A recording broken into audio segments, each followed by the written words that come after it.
There is a tomb in Hangzhou, China, that has been standing for over 800 years. Inside it lies one of the greatest generals China ever produced, a man who never lost a battle in 20 years of war. Outside his tomb, 4 iron statues kneel in the dirt, hands bound behind their backs, heads bowed in permanent submission. They have knelt there for centuries. People spit on them. They always have. The statues are of the men who had the general killed, including the prime minister who signed the death warrant. The inscription above the gate reads, "Here rests Yue Fei, loyal to the end." The people who destroyed him are frozen in shame for eternity at his feet. What kind of man earns that? What kind of injustice keeps a country furious for 900 years? His name was Yue Fei. He served the Song Dynasty with absolute loyalty. His emperor had him executed at age 39, and the charge on his death warrant was 4 words that may be the most damning admission of injustice in Chinese history. Stay with me, because the paradox at the heart of this story is this. He was executed for doing exactly what his emperor had asked him to do. To understand Yue Fei, you have to understand the catastrophe he was born into. In 1127, the Jin Dynasty, a Jurchen people from the northeast, did something no foreign power had ever done to the Song. They sacked the imperial capital. Kaifeng, one of the great cities of the medieval world, fell. The Song Emperor Huizong, a brilliant painter and poet, a terrible wartime ruler, was captured. His son, Emperor Qin was captured alongside him. Both were dragged north into Jin captivity, where they would die as prisoners. The Song Dynasty lost its capital, its emperors, and its legitimacy in a single catastrophic year. This became known as the Jingkang Incident, named for the reign period in which it happened. For the Chinese, it was a national humiliation on a scale that had no precedent. A surviving prince escaped south. He reconstituted the Song court in the city of Henan, modern Hangzhou, and declared himself Emperor Gaozong. But the north was gone. The Song dynasty was now split in 2. The north under Jin occupation, the south under a court in exile that spent the next 15 years arguing about whether to fight or negotiate. Into this catastrophe stepped Yue Fei. He was born in 1103 in Tangyin, Henan, a farming family, poor but literate. His mother, according to later tradition, tattooed 4 characters on his back before he enlisted. Jingzhong Baoguo. Jingzhong Baoguo. Served the nation with absolute loyalty. He enlisted in the military around 1122, before the fall of Kaifeng, and spent the following 2 decades turning that oath into the defining fact of his life. He rose not through connections, he had none, but through an almost supernatural talent for war. Outnumbered, he won. Poorly supplied, he won.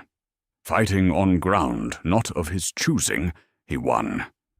In 20 years of active command, Yue Fei never lost a battle. By the 1130s, he was one of the most powerful military figures in southern China. And he was building something that no one in the Song Dynasty had seen before. The Yue Family Army. Yue Jiajun. The Yue Jiajun was legendary before Yue Fei was famous. What made it unusual was not its size. It was its discipline. Song armies of the era were often underfed, unreliable, prone to looting, and difficult to control on the march. The Yue Family Army was different. Yue Fei imposed and enforced a code that was almost monastic in its rigor. Soldiers did not steal from civilians. They did not demand payment from the populations they passed through. They slept in cold barracks when warm civilian housing was available. They went hungry before they would take food that hadn't been formally issued. The result was something rare in 12th century China, a civilian population that was actually glad to see an army coming. Jin forces coined a phrase that became famous. Moving a mountain is easy. Moving the Yue Family Army is hard. It was meant as a grudging acknowledgement that this army simply would not break.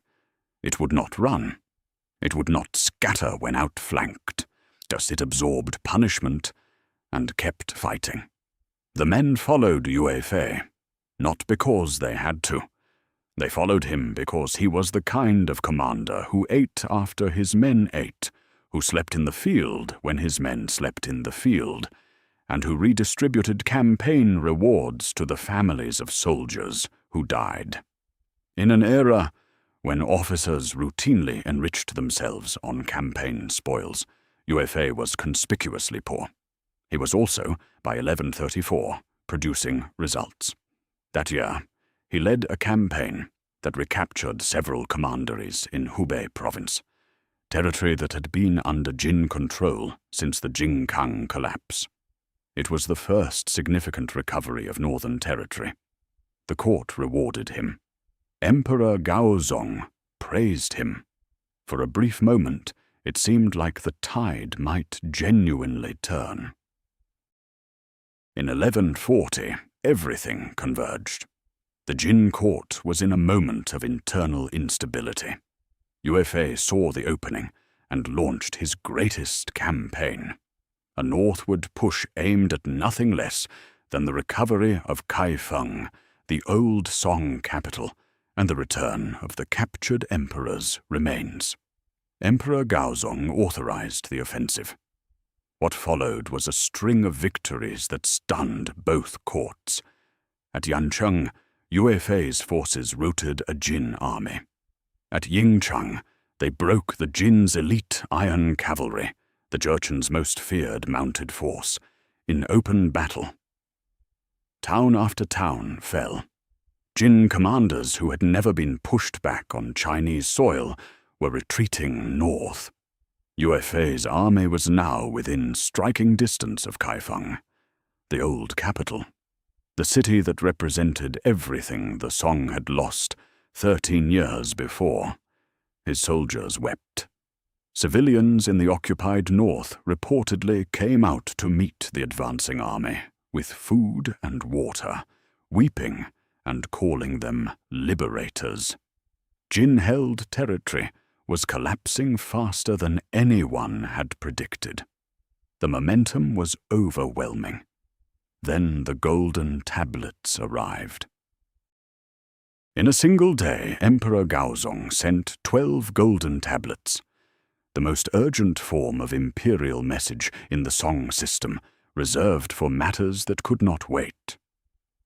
Ordering Yue Fei to halt the campaign and return south immediately.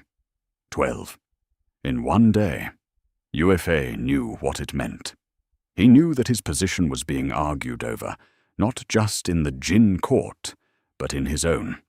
He knew that Chief Minister Qin Gui, the man who effectively ran the Southern Song government, wanted a peace treaty with Jin.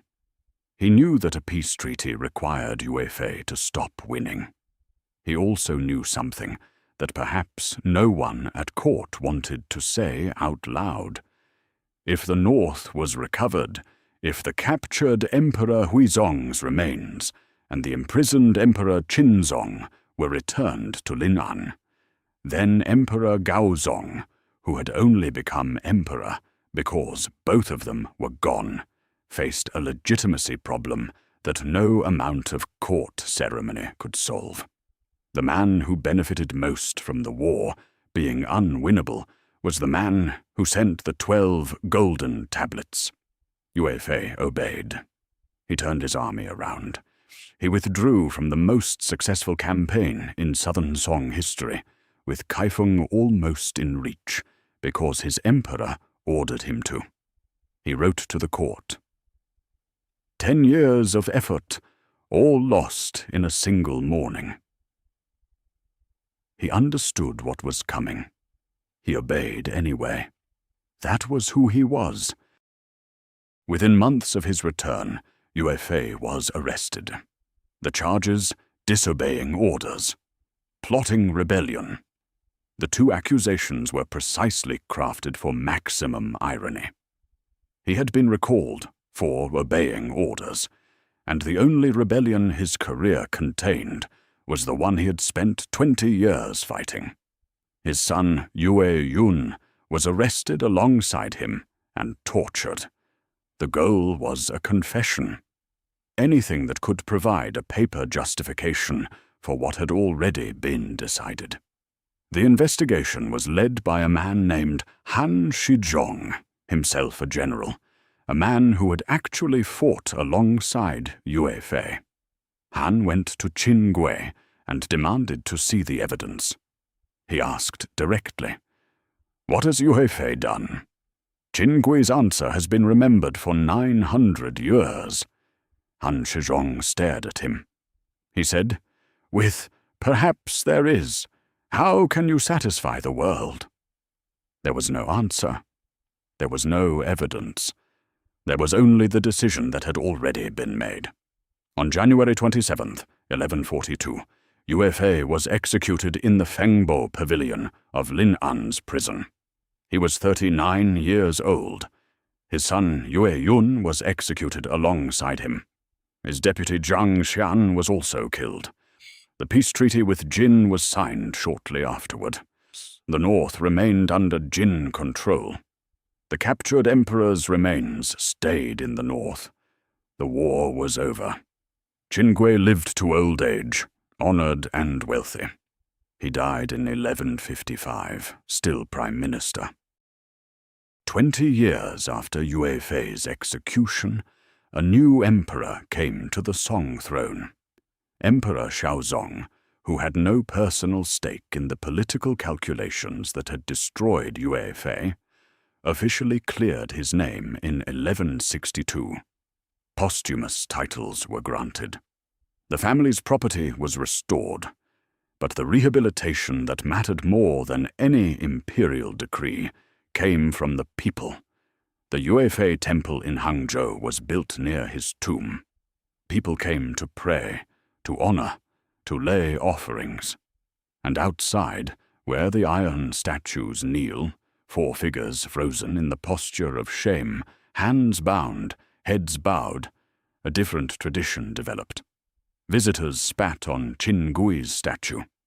Then they kicked it. Then they spat again. The statues have been replaced when they wore out. The tradition has never stopped. In the Song Dynasty's moral universe, Qin Gui had committed the worst possible crime. Not merely killing an innocent man, but killing a loyal one. In a culture built around the concept of loyalty to the state as the highest virtue, destroying the man who embodied that virtue most completely was an act of self-destruction that the entire civilization could not forgive. Yue Fei's 4-character phrase, Jingzhong Baoguo, serve the nation with absolute loyalty, is still used in Chinese culture today. It appears in films, schools, military contexts, political speeches. 800 years later, it still carries his name. He was executed for being exactly what he promised to be. The emperor had him killed. China never forgave it. And in Hangzhou, outside a tomb that has stood for 9 centuries, 4 iron figures kneel in the dirt. They are still there. So is the spit.